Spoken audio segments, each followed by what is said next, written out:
The fluorescent lights hummed above the emergency room like a dying heartbeat. It was 2:47 a.m., and St. Catherine's Hospital wore the exhausted silence that only comes in the hours when the world pretends to sleep. Rain drummed against the windows, each drop a tiny fist demanding entry. In the corner of the nurse's station, Maya Chen sat perfectly still, her blue scrubs slightly too large for her small frame. She watched the monitors with eyes that saw everything and revealed nothing. The other nurses bustled past her, their shoes squeaking against the linoleum, their voices carrying the edge of 12-hour shifts that felt like marathons. "Maya, we need you in room 4, a voice called out, already moving away before she could respond. She stood without urgency, without hurry.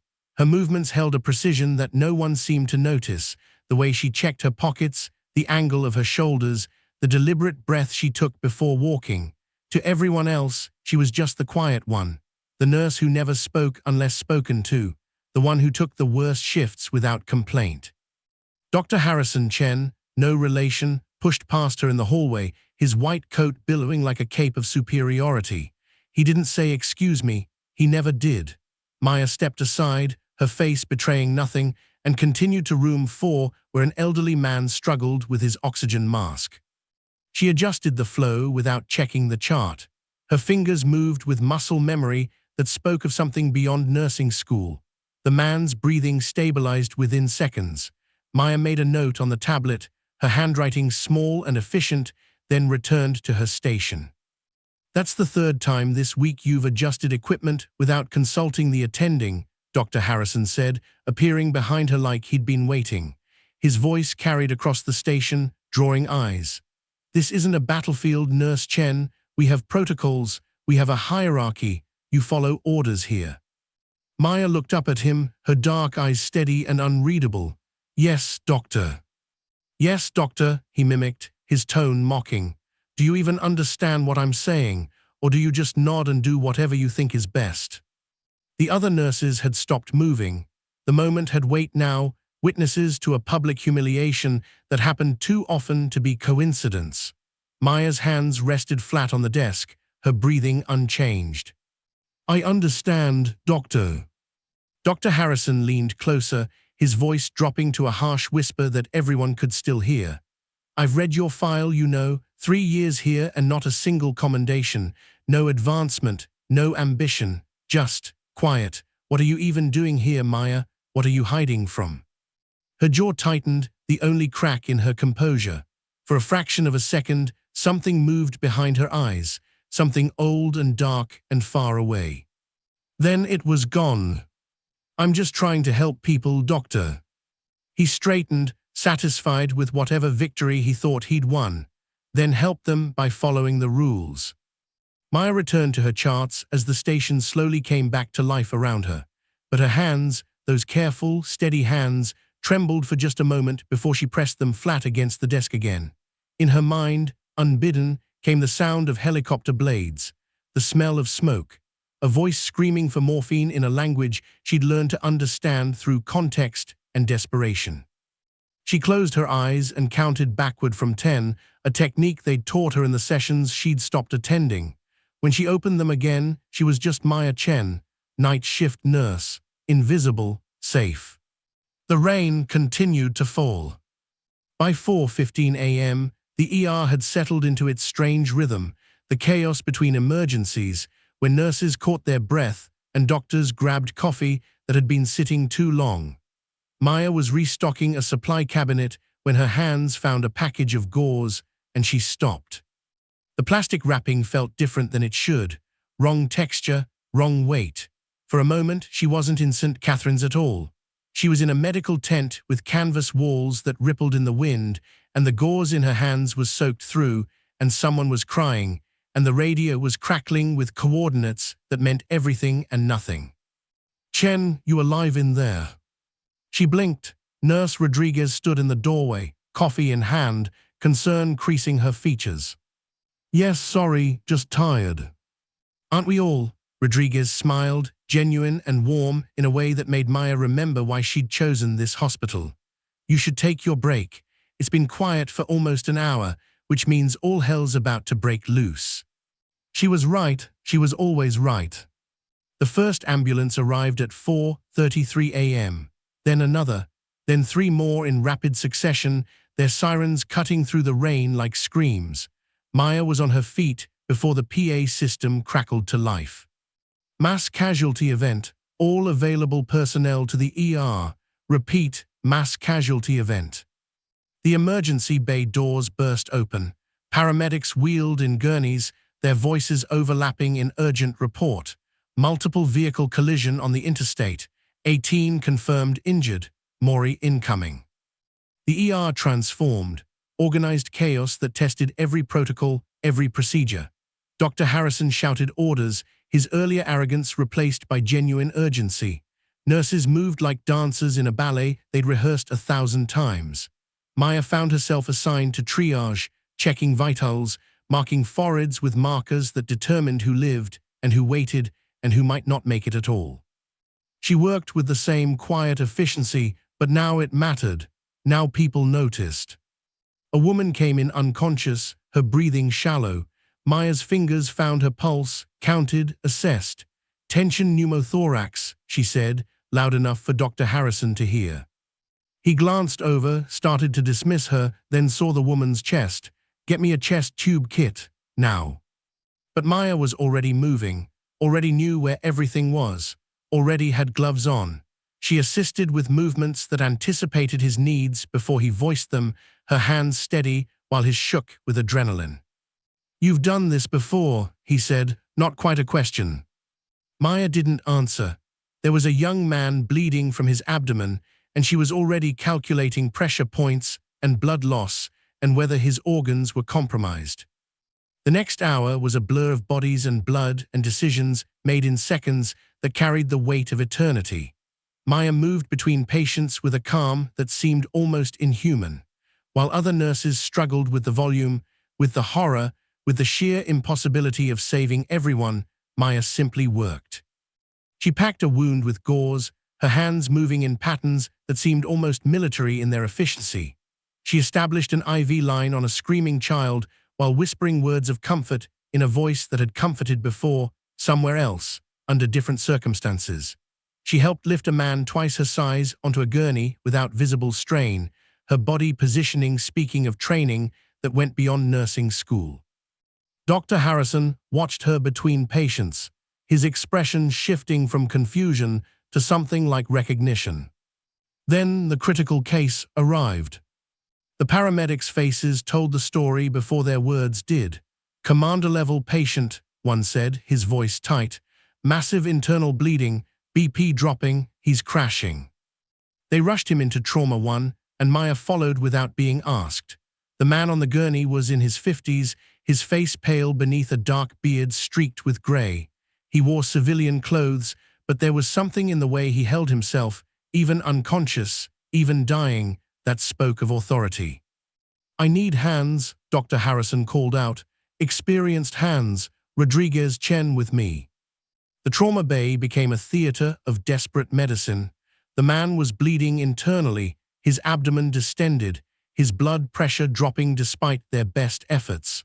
Dr. Harrison's hands moved quickly, but Maya could see the hesitation, the fear that came from knowing he was losing this one. We are losing him, Rodriguez said, her voice cracking. The monitors agreed. The steady beep was becoming erratic, the numbers falling in a cascade that ended only one way. Maya's eyes moved across the patient's body, reading signs that others missed. The pattern of bruising, the angle of impact, the specific way his chest moved. She'd seen this before, she'd treated this before. In a place where the closest hospital was an hour away by helicopter, and you either saved them yourself or watched them die. Doctor, she said quietly, it's a splenic rupture with active hemorrhage. His spleen is shredding itself. Dr. Harrison looked at her. We know that, Chen, we're trying to. You need to pack the abdomen now. Direct pressure, 4-point compression. You're trying to stabilize him for surgery. But he won't make it to the OR. You have to stop the bleeding here. That's not protocol. Protocol will kill him. The words hung in the air. The monitors screamed. The man's breathing became shallow, rattling. Maya didn't wait for permission. She stepped forward, her hands already moving with a confidence that seemed to come from somewhere deep and old and earned through fire. Rodriguez, I need 4 lap pads. Doctor, maintain pressure on the inferior vena cava. I'll pack the quadrants. Chen, what the hell do you think you're? But she was already working. Her hands moved with a precision that was almost surgical, packing the abdomen with a technique that wasn't taught in nursing school. It was taught in field hospitals, in combat zones, in places where you learned to save lives with whatever you had because help wasn't coming and death didn't wait. Dr. Harrison watched for 3 seconds, then he followed her lead. Maya called out instructions in a voice that had commanded before. Not loud, not aggressive, just absolutely certain. The kind of certainty that comes from doing this when bullets are flying and mortars are falling, and the difference between life and death is whether your hands shake. Hers didn't shake. Pressure on the aorta. Rodriguez, hang 2 units of O negative. Doctor, when I say compress, you compress. 3, 2, 1, compress. They worked in synchronization, following the rhythm she created. The bleeding slowed. The pressure stabilized. The monitors stopped screaming and started beeping with a steadiness that sounded like hope. 5 minutes later, the man's vitals had improved enough to move him to surgery. As they wheeled him out, Dr. Harrison stood motionless, staring at Maya like he was seeing her for the first time. Where did you learn that? Maya was stripping off her gloves, her face returning to its usual neutral expression. I read a lot. Bullshit. His voice wasn't angry, it was awed. That was combat medicine, that was battlefield technique. I've seen it before during my rotation at Walter Reed. You just performed a temporary damage control procedure that takes military surgeons years to master. The other nurses had stopped working. The trauma bay had gone quiet except for the ambient sounds of the hospital. Everyone was looking at Maya. She met Dr. Harrison's eyes with that same steady gaze that never wavered. The patient needed help. I helped. Who are you? Before Maya could answer, before she could deflect or redirect or simply walk away, the automatic doors to the ER burst open. But this time, it wasn't paramedics. It was soldiers. 4 of them in full dress uniform, moving with the kind of coordinated precision that made civilians step aside without conscious thought. They weren't loud. They weren't aggressive. They simply carried with them an authority that needed no announcement. The officer in front was a woman, her dark hair pulled back in a regulation bun, her uniform bearing insignia that marked her as someone important. Her eyes swept the ER once, cataloging everything, then locked onto Maya. Recognition was immediate. The officer's expression shifted, just slightly, just enough to matter. She walked forward, her boots silent on the linoleum despite their weight, and stopped 3 feet from Maya. For a long moment, they simply looked at each other. An entire conversation happened in that silence. Questions asked and answered, histories acknowledged, bonds recognized. Then the officer did something that made every doctor and nurse in that ER stop breathing. She saluted. Not a casual gesture, not a formality, a salute that carried the weight of respect earned in places where respect meant survival. The kind of salute you gave to someone who'd saved your life, or the lives of people you'd die for. Maya stood perfectly still, her blue scrubs suddenly seeming inadequate. Her shoulders shifted, just slightly, and for a moment, the woman in nurse's clothing became someone else, someone who knew exactly how to return that salute. But she didn't. She just gave a small nod, her eyes holding a warning that the officer understood immediately. Captain, the officer said quietly, then caught herself. I apologize, Ms. Chen.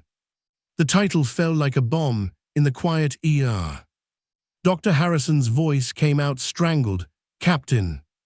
The officer turned to him, her professional mask firmly in place.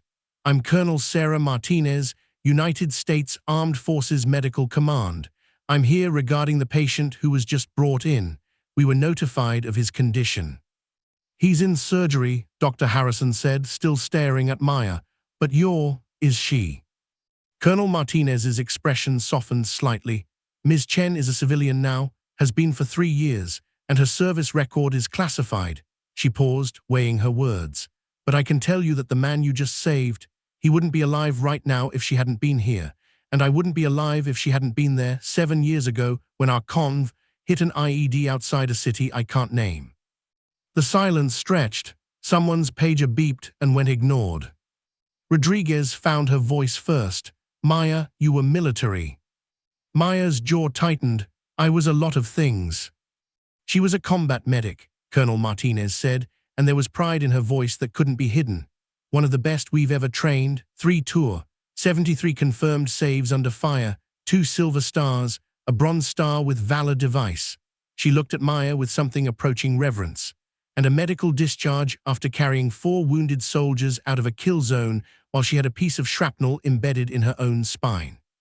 The words landed like artillery rounds. Dr. Harrison actually took a step back. Maya's voice, when it came, was barely above a whisper. That's enough, Colonel. With respect, Captain Ms. Chen, it's not. Martinez's tone softened. You've been hiding here for 3 years, letting people like him, she gestured at Dr. Harrison without looking at him, treat you like you're nothing, like you don't matter. I don't need recognition. Maybe not, but you deserve respect. The other 3 soldiers had taken positions near the entrance, at ease but alert, professional, waiting. In the distance, Maya could hear the distinctive sound of rotor blades cutting through rain.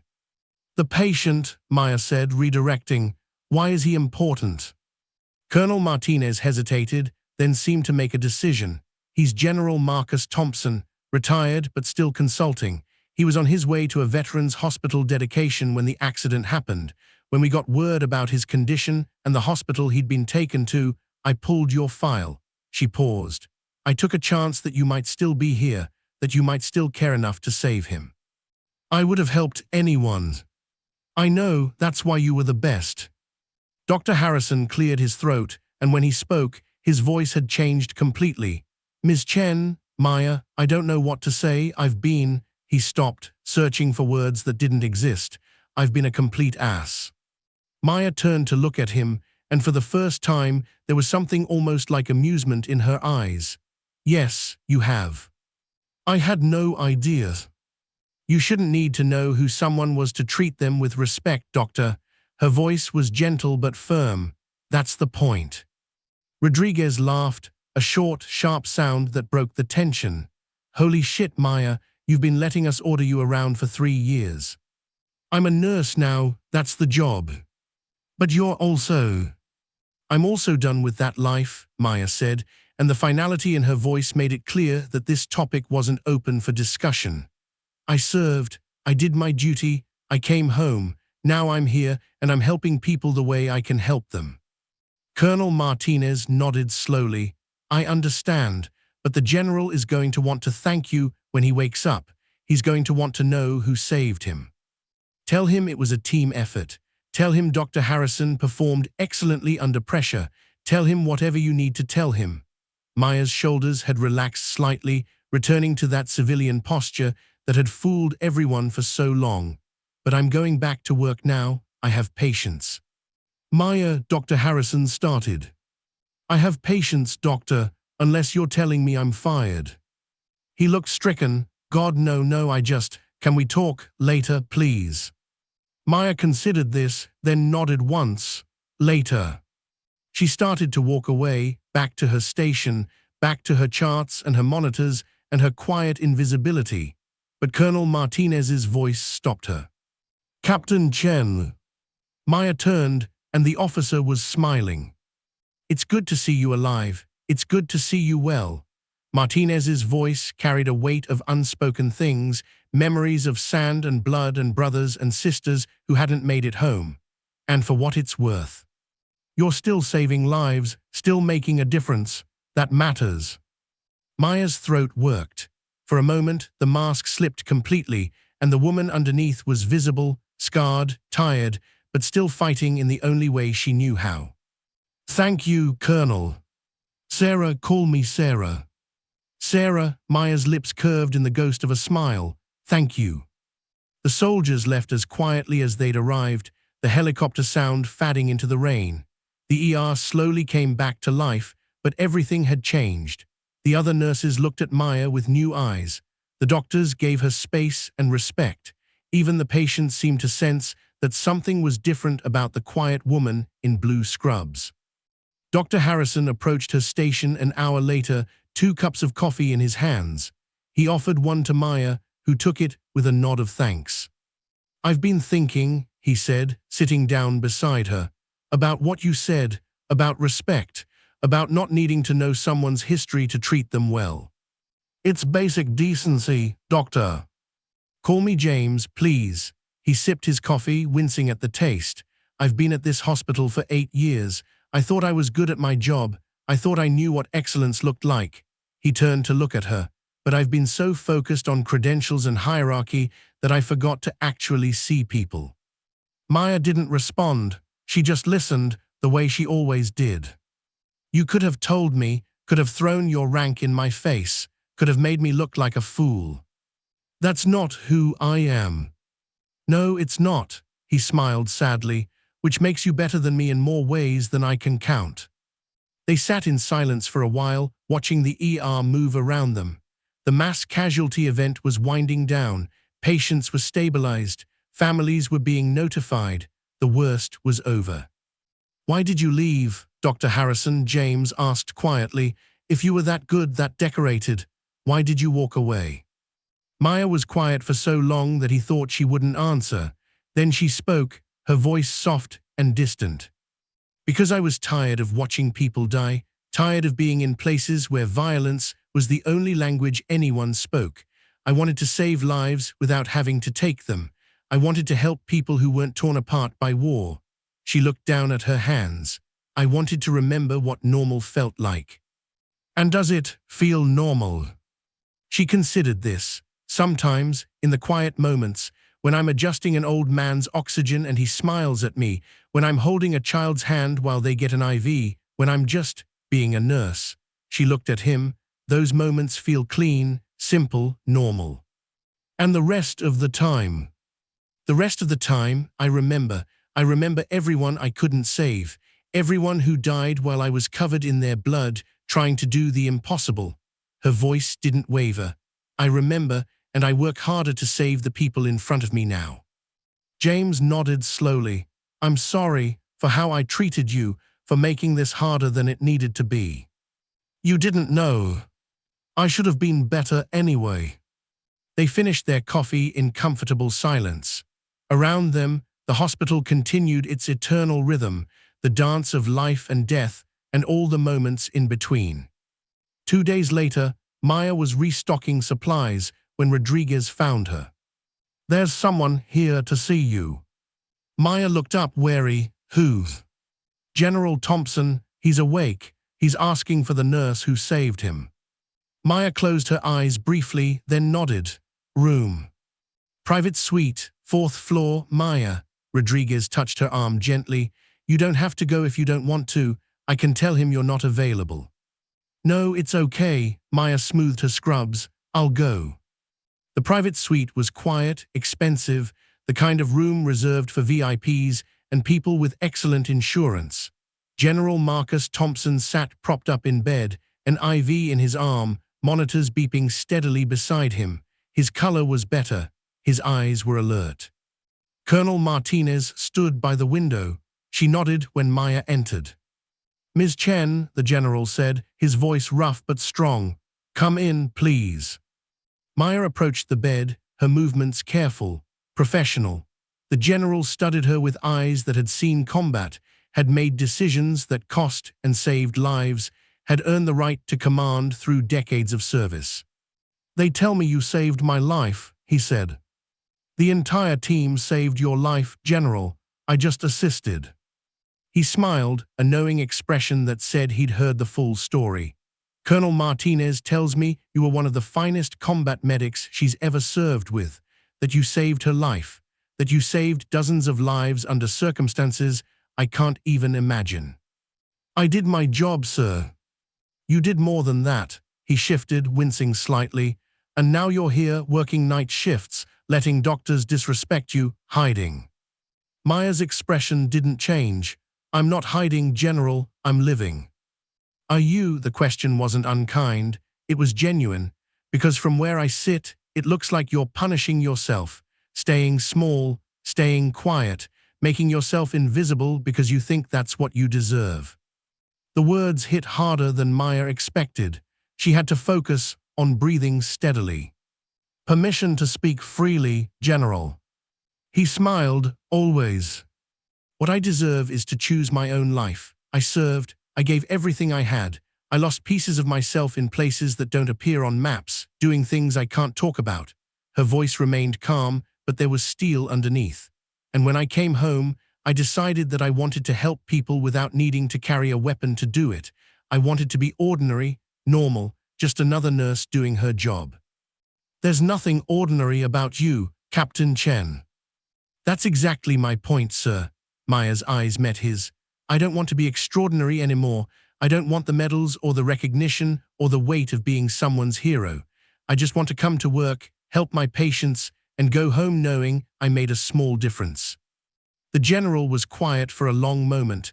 Then he nodded slowly. I understand, more than you might think. He glanced at Colonel Martinez. Could you give us a moment? The colonel left without comment, closing the door behind her. General Thompson looked at Maya with something like fatherly concern. I'm going to tell you something that took me 20 years to learn. You can't run from who you are. You can change what you do, where you live, how you spend your days. But the person you became through fire and blood and sacrifice, she doesn't disappear just because you put on different clothes. I know that, sir. Do you? Because it seems to me like you're trying to erase her, like you're ashamed of her. Maya's hands clenched. I'm not ashamed. Then why are you hiding?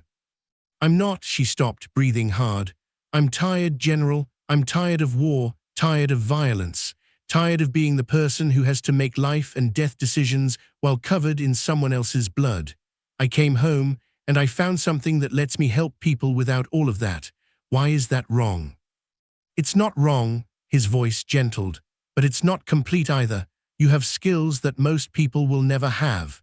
Experience that makes you invaluable in situations exactly like the one 2 nights ago. And you're working at a hospital that doesn't even know what they have in you. They know now. Only because circumstances forced it. He leaned forward slightly. Maya, can I call you Maya? She nodded. Maya, I'm not asking you to go back to war. I'm not asking you to be someone you don't want to be. But I am suggesting that maybe there's a middle ground. A place where you can use your skills, help people in extreme situations, and still have the peace you're looking for. What are you suggesting? St. Catherine's has been selected for a new trauma center designation, federal funding, state-of-the-art equipment, partnership with the military for disaster response training. He smiled. They need a coordinator, someone who understands both civilian and military medicine, someone who can train staff for mass casualty events, someone who can bridge the gap between the two worlds. Maya stared at him. You're offering me a job. I'm offering you a purpose. The pay is better than what you're making now, the hours are more flexible, and you'd be doing what you do best, saving lives, without having to deploy into combat zones to do it. I don't want leadership. I don't want responsibility for. You already have it, he interrupted gently. The moment you stepped into that trauma bay and saved my life, you took responsibility. The moment you showed Dr. Harrison what real medicine looks like under pressure, you became a leader whether you wanted to or not. He paused. The only question is whether you're going to accept it or keep pretending you're just another nurse. Maya turned away, looking out the window at the city beyond. Rain still fell, softer now, a gentle rhythm against glass. She thought about the last 3 years, the quiet shifts, the invisible days, the careful maintenance of normalcy.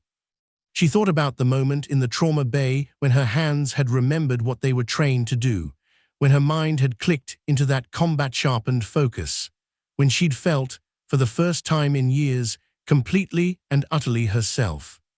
I'll think about it, she said finally. That's all I ask. The general settled back into his pillows, looking tired but satisfied. Take your time. The position isn't going anywhere for a few weeks. But Maya. She turned back to face him. Thank you for saving my life, for being exactly who you are, even when it would be easier not to be. She nodded once, then left the room. Colonel Martinez was waiting in the hallway. How'd it go? He offered me a job. The trauma center coordinator position, Sarah smiled. I know, I suggested you. Maya should have been surprised. She wasn't. You knew about this before you came here. I knew the position existed. I didn't know he'd survived until we got the call. Sarah's expression grew serious. But yeah, when I saw where he'd been taken, I pulled your file. I hoped you'd be the one to help him, and I hoped maybe this would be the push you needed to stop hiding. I'm not hiding. Keep telling yourself that. Sarah's tone was fond, not critical. Look, I get it, I really do. You came home broken in ways that don't show up on x-rays. You needed to disappear for a while, be invisible, process everything. She touched Maya's shoulder gently. But it's been 3 years, Maya, and you're still one of the best medics I've ever known. The world needs that, even if the world is just one hospital in one city. Maya was quiet for a long time. Then she said, I don't know if I can do it, be that person again. You never stopped being her, you just convinced yourself you had. Sarah smiled. Think about it. Talk to James, Dr. Harrison, talk to Rodriguez, talk to people who have seen both versions of you, then decide. She left Maya standing in the hallway, alone with her thoughts and her memories and her carefully constructed walls. Maya returned to the ER to find her station decorated. Someone had hung a small American flag.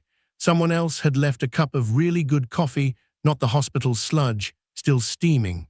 Rodriguez was sitting in Maya's chair, a huge grin on her face. What is this? Maya asked. This, Rodriguez said, standing up, is us saying we're idiots for not seeing what was right in front of us, and we're sorry, and we're really, really glad you're here. The other nurses were gathering. Dr. Harrison, James, approached with something like nervous energy. We had a staff meeting, he said, while you were upstairs, talked about the mass casualty event, about how we responded, about what we learned. He took a breath, and we all agreed that we need better training, better protocols, better preparation for when the worst happens. Okay, Maya said slowly. We'd like you to help with that. Officially, James pulled out a folder, temporary promotion to senior trauma nurse with a focus on developing emergency response protocols, better pay, better hours, and the authority to implement the changes you think we need. Maya looked at the folder without taking it. You don't have to do this because of who I was. We are doing it because of who you are, Rodriguez said firmly. We are doing it because 2 nights ago, you saved a man's life using skills none of us have. We are doing it because we want to learn from you. We want to be better. And James added quietly, because we want to make amends for treating you like you didn't matter. Because you do matter, Maya, not because you're a decorated veteran, not because you saved a general, but because you're an exceptional nurse who cares about her patients and her colleagues, and we've been too blind to see it. Maya felt something crack inside her chest, not breaking, opening. She took the folder. I'll try, she said. I can't promise I'll be good at it. I can't promise I won't get overwhelmed or shut down or need to step back sometimes, but I'll try. Rodriguez pulled her into a hug that Maya returned after a moment's hesitation. The other nurses applauded, not loudly, not showily, just genuine appreciation.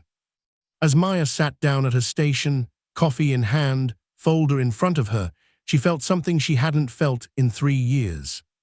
She felt like she belonged. The weeks that followed were challenging. Maya began teaching combat medicine techniques in a civilian context.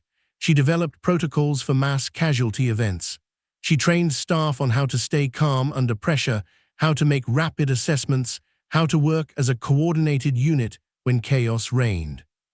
And slowly, carefully, she let people see her.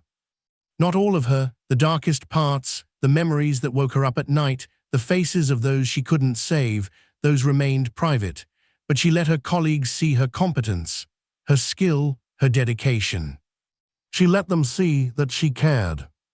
Dr. Harrison became James, then became a friend. They had coffee once a week, discussing cases, comparing notes, slowly building trust.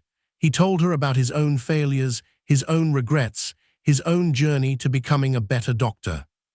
Rodriguez became Sarah. Confusingly, now there were two Sarahs in Maya's life, and they developed a shorthand in the ER that made them an exceptional team.